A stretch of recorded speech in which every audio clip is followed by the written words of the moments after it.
Texas Chicken and Sausage Gumbo with shrimp. We add the filet as a garnish, and voila!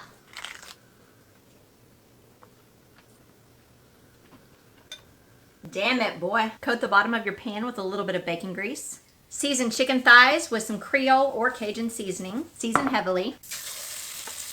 Get it nice and seared on both sides. Don't worry if it's not cooked all the way through, because we're going to continue cooking it a little bit later. Then set aside. Add in your favorite sausage and 8 ounces of okra. I like frozen. Save the other half for later. The reason I do half the okra now and half the okra later is because you do need the slime in the okra as a thickening agent, but if you also brown some of the okra, it gives it a nice texture and flavor. So you have the best of both worlds. And set aside. If you need a little more grease, add some celery, onion. Traditionally, you would use bell pepper. I don't like bell pepper. I like jalapeno, but you could use either or you could use both. Don't worry about all the bits and pieces stuck to the bottom. We'll get that off in a minute. That's the good stuff. After these get nice and tender, set aside. Yes, I use paper plates for my set-asides because it's less dishes. Today, I'm only gonna do half a cup of bacon grease and half a cup of veggie oil. When adding the bacon grease, I feel like it gives it a little bit different variance in ratios. So depending on how much bacon grease you add and oil you add, just keep adding flour until you get it to the desired consistency. And I'll show you that in just a second. The right consistency reminds me of when Moses parted the seas, kind of. And that's about the right consistency. A little more, a little less is okay.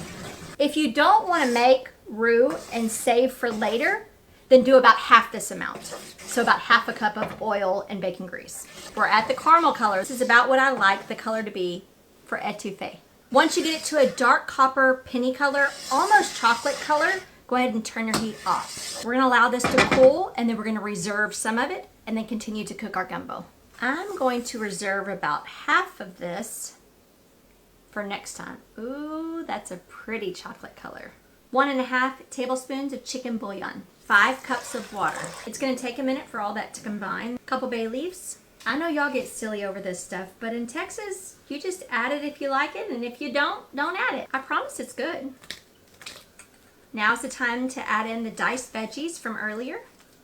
Our friend Brittany recommends bone in, so next time I'll do that. Mix it all together, and we're going to allow this to simmer for 1 hour, stirring occasionally. Now add your sausage and your okra from earlier, and your other half of okra. Now cover and allow this to cook for about 25 to 30 more minutes. This is where you add your shrimp. Yes, I'm very well aware that most people in Louisiana either do chicken and sausage gumbo or seafood gumbo. But I'm not from Louisiana, and my family always did both and cook it just until it's pink. Only a few minutes.